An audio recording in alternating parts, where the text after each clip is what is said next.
How to start your own religion. Step 1. Sell hope to the hopeless. I will never forget the first time someone told me I had a blood on my hand. I remember it as if it were yesterday. It was 2005, a sunny, crisp morning in the Boston, Massachusetts. I was a university student then and walking to the class, minding my own business, when I saw a group of kids holding up a picture of the 9/11 terrorist attacks with the caption that read, America deserved it. Now, I don't consider myself the most patriotic person by any stretch of the imagination, but it seemed to me that anyone holding such a signboard daylight immediately belongs to a highly punchable person. I stopped and engaged with the kid, asking what they were doing. They had a little table set up with a smattering of pamphlet on the top. One had a Dick Cheney with a devil's horn drawn on him, an old mass murderer written beneath. Another had George George George W. Bush with a Hitler mustache. The students were part of the La Roche Youth Movement, a group started by the far left ideologue Lyndon LaRoche in New Hampshire.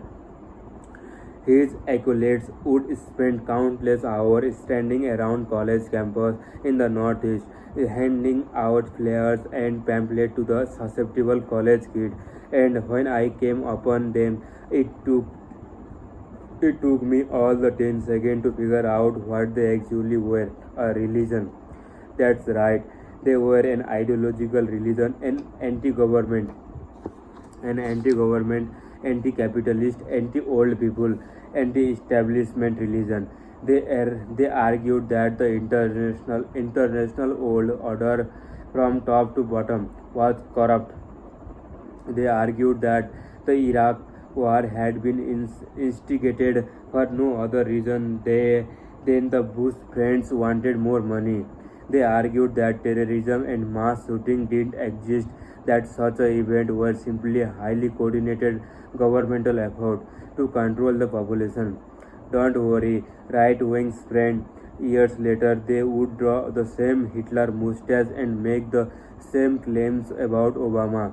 If that makes you feel any better, it should not. What the La Roche Youth Movement (LYM) does in pure genius, it finds disaffected and agitated college students, usually young men, kids who are both scared and angry, scared at the sudden responsibility they have been forced to take on, and angry at how uncompromising and disappointing it is to be an adult. And then a preach one simple message to them: it's not your fault. As young as young on, you thought it was a mom and dad's fault, but it's not their fault. No.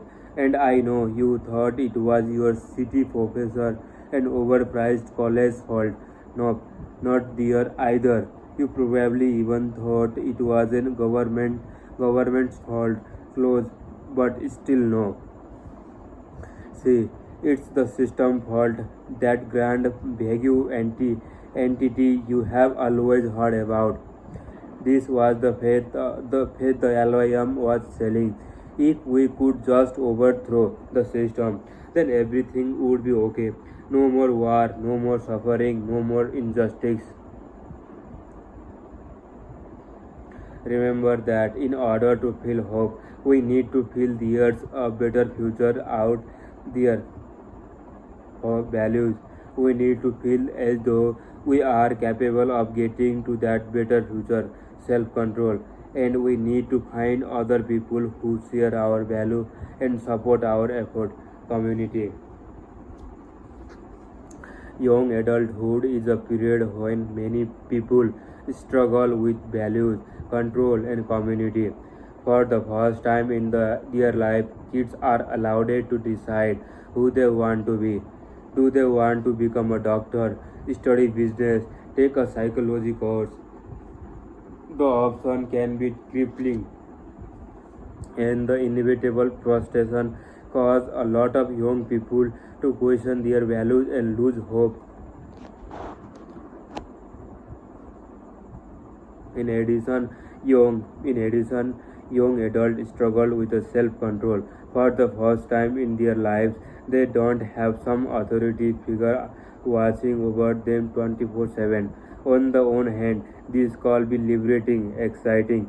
On the other, they are now responsible for their own decision, and if they kind of stuck at getting themselves out of bed on a time, going to their classes or the job, studying enough, it's tough to admit that there is no one to blame but themselves.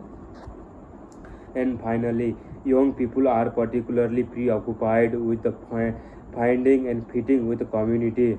Not only is this important for their emotional development, but it also helps them find the solidify an identity for themselves. For themselves, people like Landon LaRoche capitalized on lost and aimless young people. LaRoche gave them a convoluted political explanation to justify how this affected their field. He gave them a sense of control and empowerment by outlining a way, supposedly, to change the world. And finally, he gave them a community where they fit in and know who they are. Therefore, he gave them a hope.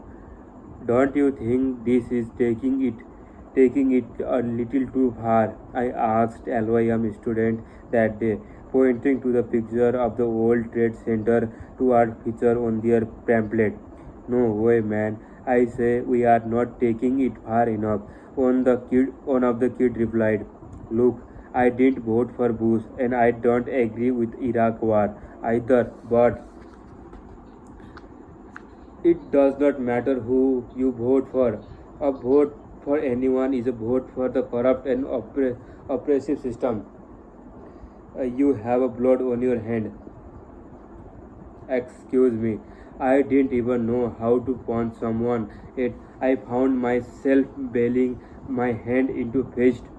Who the fuck did this guy think he was?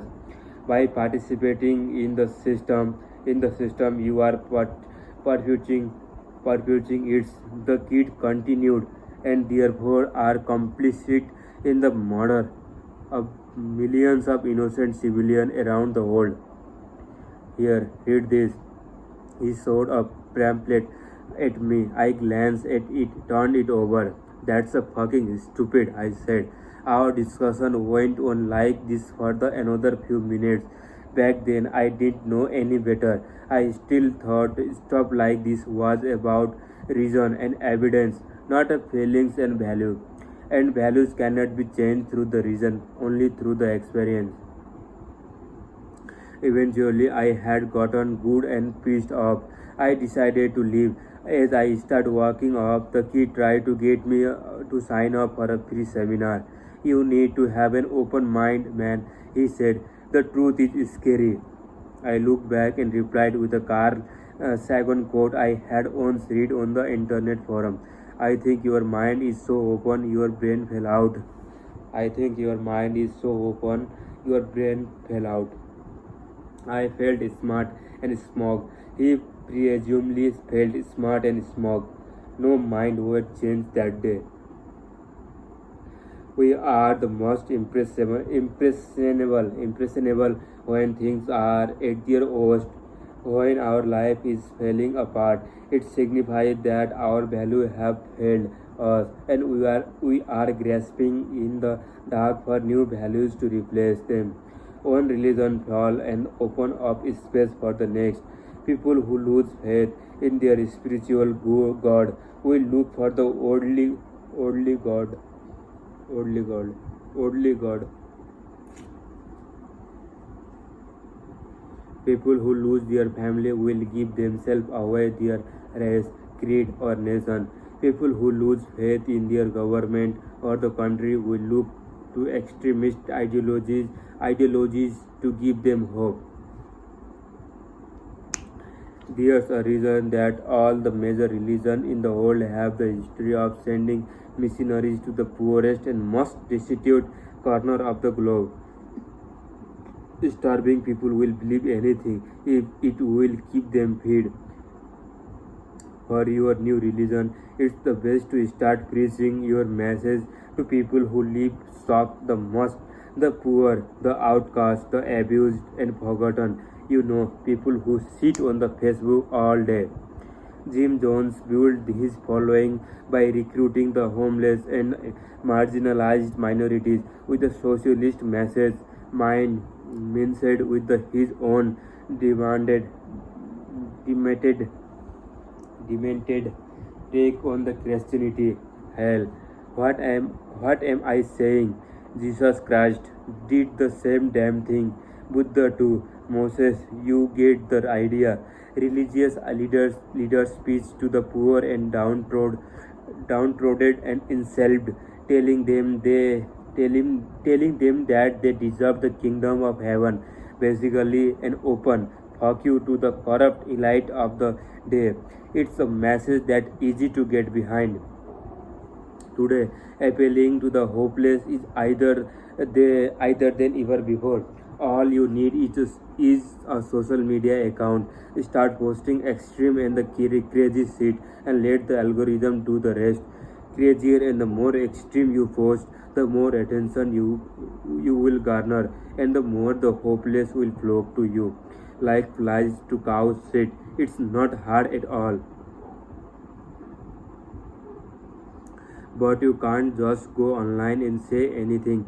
No, you must have a semi coherent message. You must have the vision because it's easy to get people riled up and angry about nothing. The news media have created the whole business model out of it. But to have a hope, people need to feel that they are part of the some greater movement, that they are about to join the winning side of the history, and for that you must give them a faith.